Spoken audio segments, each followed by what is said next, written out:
90% of the men I've worked with who struggle with confidence share the exact same three beliefs. Not similar ones, the exact same ones.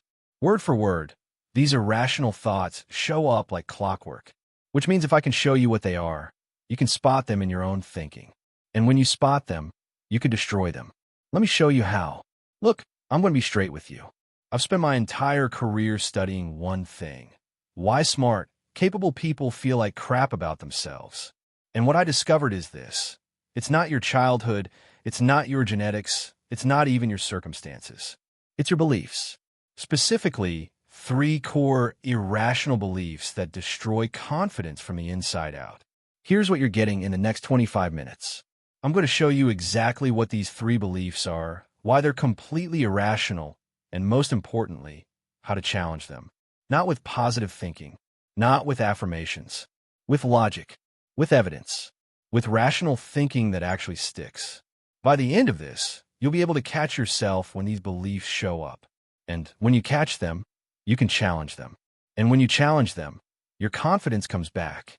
Not because I'm building you up, because you're stopping yourself from tearing yourself down. So let's get into the first belief that's been destroying your confidence, probably for years. The first irrational belief is this: I must be thoroughly competent, adequate, and achieving in everything I do, or I'm worthless. I call this masturbation. You're telling yourself you must be competent at everything. You must achieve, you must be adequate in every area of life. And if you're not, you're worthless. Let me ask you something.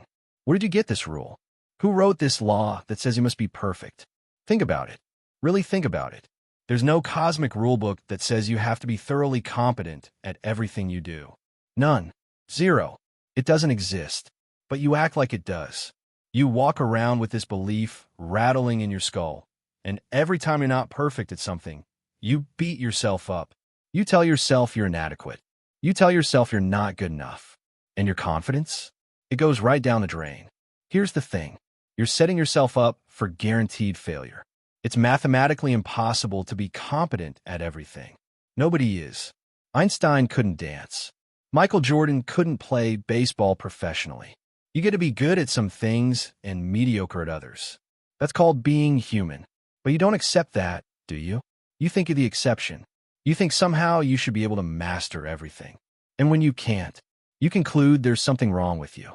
Let me show you what happens in your brain. You try something. Maybe you go to the gym and you're not immediately strong. Maybe you try to talk to someone and you stumble over your words. Maybe you start a project and it doesn't turn out perfect. Your brain immediately says, I must be competent. But you're not competent yet. Therefore, you conclude, I'm inadequate. And it doesn't stop there. From I'm inadequate, your brain goes to I'm worthless. From I'm worthless, it goes to I'm unlovable. From I'm unlovable, it goes to life is terrible and I might as well give up. All from one belief. All from this idea that you must be perfect. That's the catastrophizing chain. And it all starts with that one word, must. Now, here's the distinction I need you to understand. There's a huge difference between wanting to be competent and demanding you must be. Wanting something, that's healthy. That motivates you to improve. That gets you to practice, to learn, to grow. I want to be good at this, so I'm going to work at it. That's rational. But demanding it, demanding that you must be competent right now, immediately, or else you're worthless. That's where anxiety lives. That's where your confidence dies. Because you can't meet that demand. Nobody can. Let me challenge you with some evidence. Show me one person who's thoroughly competent at everything. Go ahead. I'll wait. You can't. Because that person doesn't exist. Even the most successful people you can think of have areas where they're mediocre or downright bad. So why are you holding yourself to a standard that literally nobody meets? That's not high standards. That's not excellence. That's irrational. It's a standard that guarantees you'll feel like garbage about yourself, no matter what you accomplish. I worked with a guy once who refused to try dating because he believed he had to be a perfect conversationalist first. He spent 3 years reading books on communication, watching videos, practicing in front of his mirror. 3 years of preparing instead of doing. You know what happened when he finally went on a date? He stumbled over his words. He got nervous. He wasn't smooth. And you know what else happened? He didn't die. He didn't collapse. The woman didn't laugh in his face. She actually thought he was charming. They went on another date, and another, and slowly, through being incompetent and practicing, he got better. That's how actual competence develops. Through being incompetent first, through trying and failing and trying again. But if you believe you must be competent before you even start, you never start. And if you never start, you never build the competence. And if you never build the competence, you have no confidence. See how this belief traps you? Now, that first belief destroys confidence by making you afraid to try. But this one destroys your confidence even when you try and succeed. Because it tells you that even your wins don't matter unless everyone approves of them. The second irrational belief is, I must be loved and approved by everyone important in my life, or I'm worthless.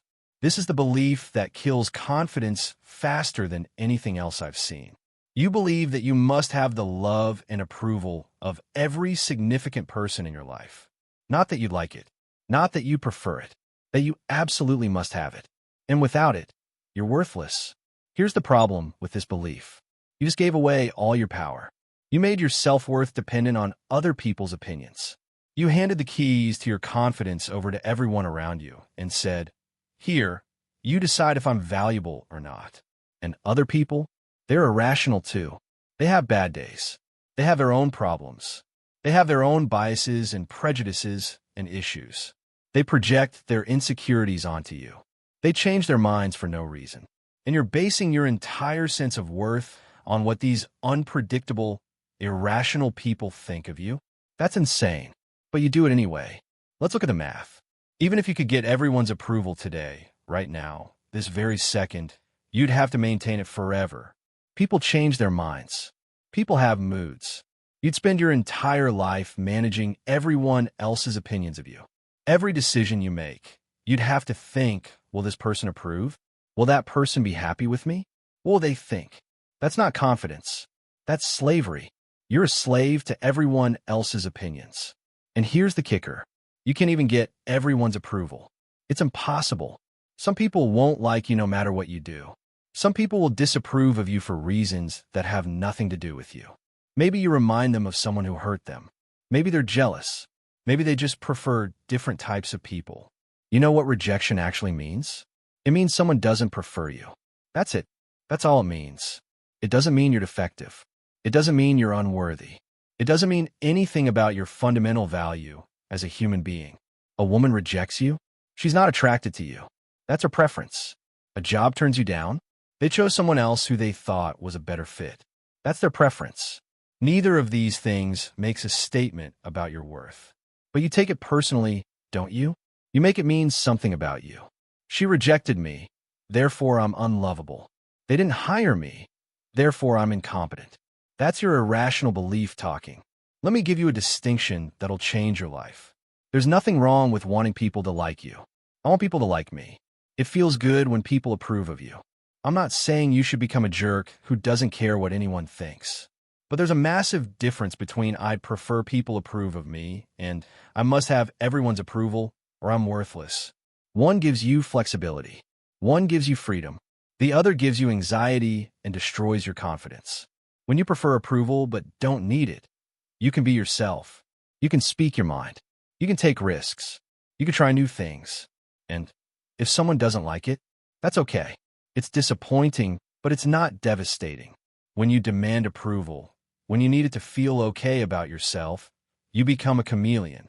You change yourself to fit what you think others want. You hide your real opinions. You don't take risks.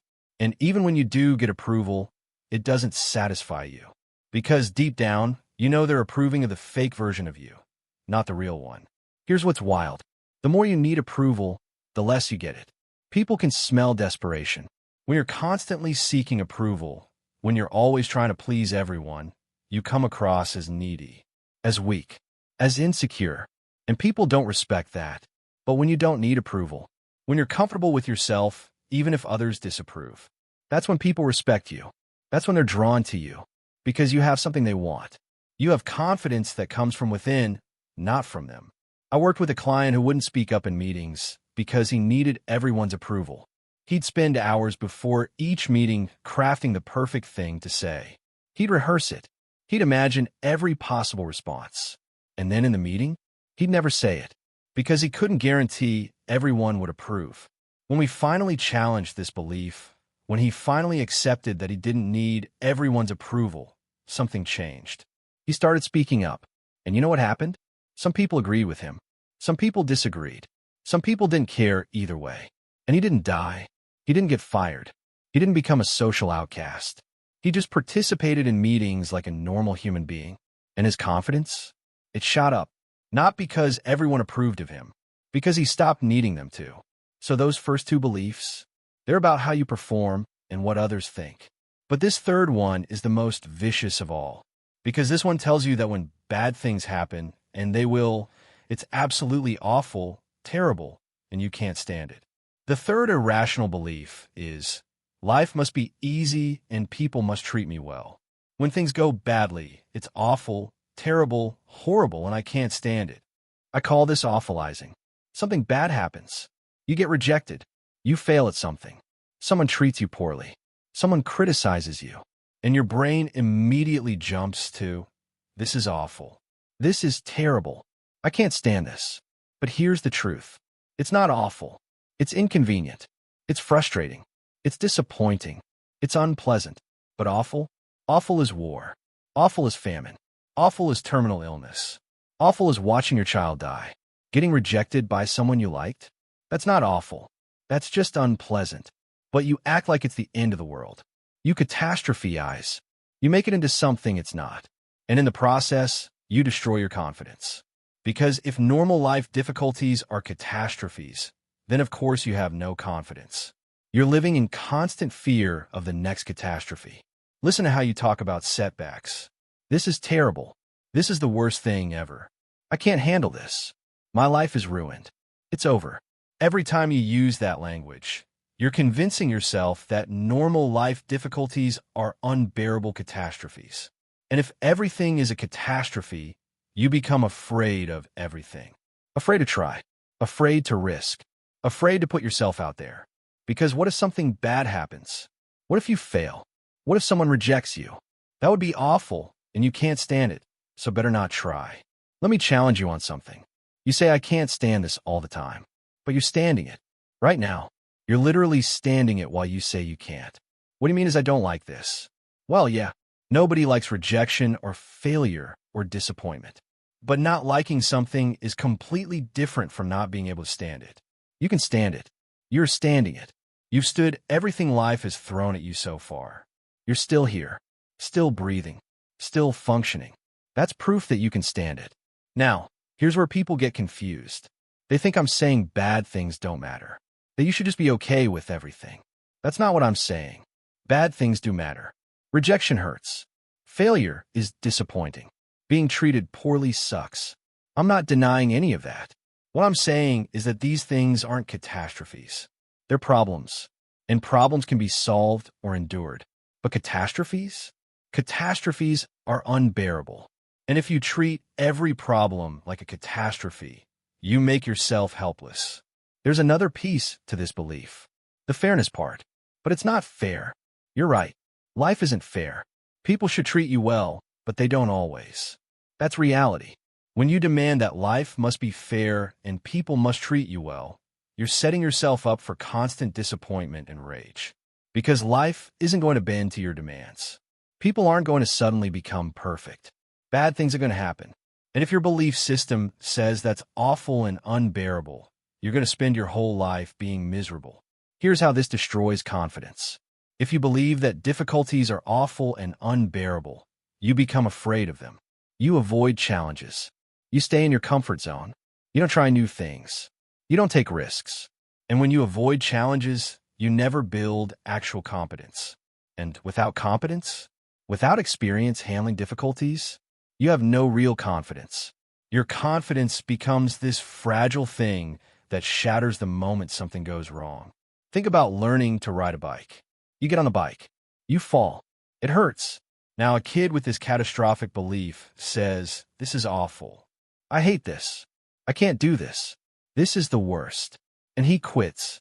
He never learns to ride a bike. But a kid with a rational belief, he falls. It hurts. He says, this sucks, but I can handle it. I'll try again. Same event, different belief, different outcome. One kid builds confidence through facing difficulty. The other kid destroys his confidence by avoiding it. That's what this belief does to you. It makes you weak.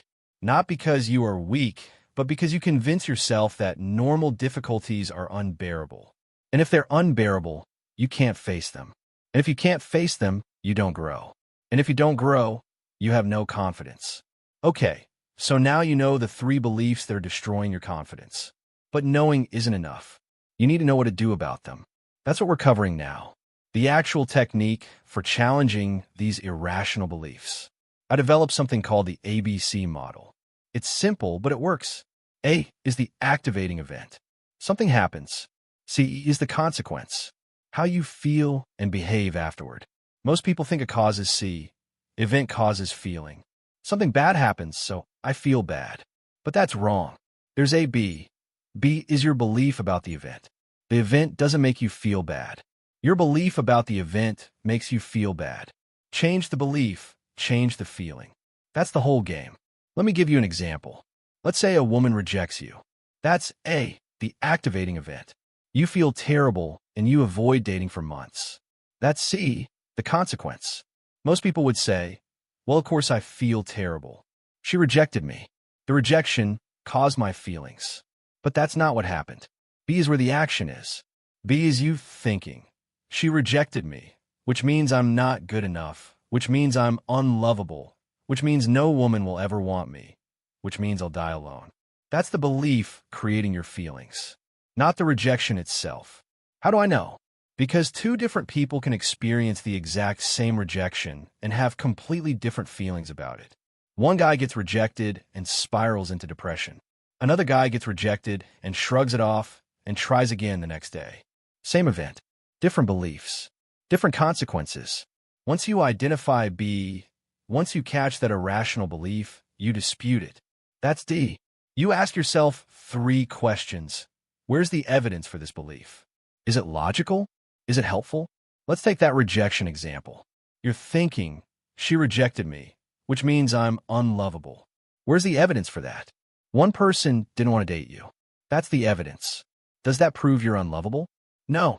That proves one person didn't want to date you. That's it. Is it logical? No. The logic would be, some people will like me, some won't. She didn't. That's disappointing, but it doesn't mean anything about my fundamental lovability. Is it helpful? Hell no. This belief is making you miserable and keeping you from trying again. So you replace the irrational belief with a rational one. That's E, the effective new belief. She wasn't interested in me. That's disappointing, but it doesn't mean I'm defective. It means we weren't a match. I can handle disappointment and keep trying. Same event, new belief, different feeling. Instead of devastation, you feel disappointed but resilient. You can move forward. Now, this isn't a one-time thing. You've been practicing these irrational beliefs for years, maybe decades. They're habits. They're automatic. Your brain goes to them without you even thinking about it. So you need to challenge them every single day. When you catch yourself saying, I must be perfect, challenge it. When you catch yourself needing someone's approval, challenge it. When you catch yourself saying, I can't stand this, challenge it. Ask those 3 questions every time. Where's the evidence? Is it logical? Is it helpful? And replace the irrational belief with a rational one based on reality. This is like physical therapy. If you hurt your shoulder, you don't do the exercises once and expect it to be healed. You do them daily, for weeks, for months, until your shoulder works again. Your thinking patterns are the same way. You got to work those rational thinking muscles every single day until they become automatic. And here's what happens. At first, you'll catch these beliefs after the fact. You'll feel terrible, and then you'll realize, oh, I was thinking irrationally. That's good. That's progress. Over time, you'll start catching them in the moment. You'll feel the anxiety starting, and you'll think, wait, what am I telling myself? And you'll challenge it right then. Eventually, it becomes automatic. Your brain starts going to the rational belief first instead of the irrational one. And when that happens, your confidence becomes stable, solid, based on reality instead of on demands and catastrophes. Now, I know what some of you are thinking. This sounds too simple. Can rational thinking really change how I feel? Let me show you why this works when positive thinking and affirmations fail. People try positive thinking and affirmations. They stand in front of the mirror saying, "I'm confident. I'm amazing. I'm unstoppable." Then they go out into the world and reality hits them in the face. They get rejected. They fail at something. They still feel like garbage. You know why? Because deep down, they don't believe it. Their rational mind knows those affirmations aren't based on anything real. They're just words. Pretty words, but still just words. So the affirmations don't stick. This approach is different. This is based on evidence and logic. And your mind can accept that. When you challenge an irrational belief, you're not replacing it with magical thinking. You're not saying, "I'm perfect and everyone loves me and nothing bad ever happens." You're replacing it with rational thinking based on reality. "I must be perfect" becomes, "I prefer to do well, but I'm allowed to be imperfect. I'm human." That's based on evidence. You are human. You are imperfect. That's reality. Your mind can accept that. "Everyone must approve of me" becomes, "I prefer approval, but I don't need it to survive or be happy." That's based on evidence. You've survived disapproval before. You're surviving it now. Your mind can accept that. "This is awful and I can't stand it" becomes, "This is unpleasant and I don't like it, but I can stand it. I'm standing it right now." That's based on evidence. You're literally standing it. Your mind can accept that. See the difference? I'm not asking you to pretend everything is great. I'm not asking you to fake positivity. Bad things happen. Rejection hurts. Failure sucks. I'm just saying those things aren't catastrophes. There's a huge difference between "this is unpleasant" and "this is unbearable." And here's why this approach has long-term stability. Positive thinking crashes the moment something goes wrong. You're standing there saying, "I'm amazing," and then you get rejected and it all falls apart. But rational thinking, it holds up under pressure because you've built it on logic, not wishful thinking. When you get rejected after doing this work, you still feel disappointed. You're not a robot. You have feelings, but you don't feel destroyed. You feel disappointed and you move forward. Big difference. Let me give you the confidence formula. Real confidence comes from three things. First, accepting that you're fallible. You're going to make mistakes. You're going to fail sometimes. You're going to be imperfect, and that's okay. That doesn't make you worthless. That makes you human. Second, accepting that you don't need everyone's approval. Some people will like you. Some won't. That's okay. You can be happy and successful without universal approval. You just need your own approval and the approval of a few people you care about. Third, accepting that you can handle difficulty. Bad things will happen. Life isn't easy. People won't always treat you well, and you can stand it. It's unpleasant, but you can handle it. You've handled everything so far. That's it.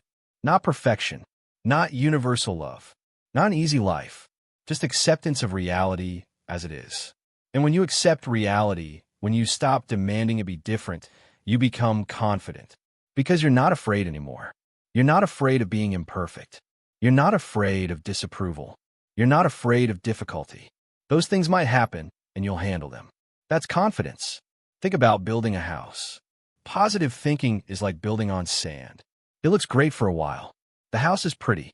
Everything seems fine, but then the storm comes, and the house washes away because the foundation was sand. Rational thinking is like building on bedrock. You dig down a solid rock, and you build there. The storm still comes. The wind still blows. The rain still falls. But your foundation doesn't wash away. The house shakes a little bit, but it stands. You weather the storm, and you move forward. That's what I'm giving you. A foundation built on reality, built on logic, built on evidence. So when life hits you, and it will hit you, you can stand. All right, let's bring this all together. You've learned the 3 beliefs that destroy confidence. You've learned how to challenge them. You've learned why this approach actually works. Now here's what you need to do with this information. You now know the 3 irrational beliefs that have been destroying your confidence. 1. I must be thoroughly competent at everything or I'm worthless. That's horseshit. You're allowed to be human. You're allowed to be good at some things and mediocre at others. You're allowed to fail and learn and grow. That's how life works. 2. I must have everyone's approval or I'm not good enough. Also horseshit. You need your approval, not everyone else's. Some people will like you. Some won't. That's their preference. It doesn't define your worth. 3. Bad things are awful and I can't stand them. Complete horseshit. Bad things are unpleasant, but you're standing them right now. You stood everything life has thrown at you. You can handle difficulty. Now here's what you do. Starting today, right now, catch yourself when these beliefs show up. And they will show up. They've been running your mental programming for years. Maybe your whole life. They're not going to disappear overnight. But now you can see them. When you catch yourself thinking I must be perfect, stop. Ask yourself, where's the evidence for that? Is that logical? Is it helpful? Then replace it with, I prefer to do well, but I'm allowed to be imperfect. When you catch yourself desperately seeking someone's approval, stop. Ask yourself, do I really need this, or do I just want it? Can I be happy without it? Then replace it with, I like their approval, but I don't need it to be okay. When you catch yourself catastrophizing about a problem, stop. Ask yourself, is this actually awful or just unpleasant? Have I stood similar things before? Then replace it with, this sucks, but I can handle it. Do this every day, multiple times a day. Every time you catch an irrational belief, challenge it. This is your practice. This is your work. And it works if you do it. This isn't positive thinking. This isn't affirmations. This is rational thinking. And it works because it's based on reality. Your confidence isn't going to come from me pumping you up. It's not going to come from mantras or visualization or any of that stuff. It's going to come from you stopping yourself from tearing yourself down. And now you know how. But here's something I need to tell you. These 3 beliefs, they're part of something bigger. There's a whole system of irrational thinking that most people fall into. Cognitive distortions that your brain uses to make you miserable. And if you don't know what they are, you'll keep falling into the same mental traps over and over again. I made another video that breaks down the 5 cognitive distortions that keep you stuck in anxiety and low confidence. It's the next piece of the puzzle. Because once you understand how your mind distorts reality, you can catch it happening in real time. You can see the distortion as it's happening and correct it immediately. This video gave you the 3 core beliefs. That next video shows you the 5 ways your brain twists information to support those beliefs. The combination of these concepts, that's when real change happens. That's when you start thinking rationally automatically instead of having to force it. Click on that video right now. It's called the 5 thinking errors that create anxiety. Watch it while this information is fresh in your mind, while you're motivated, while you're ready to change. Because the momentum you have right now is valuable. Use it. Go watch it. Your future self will thank you.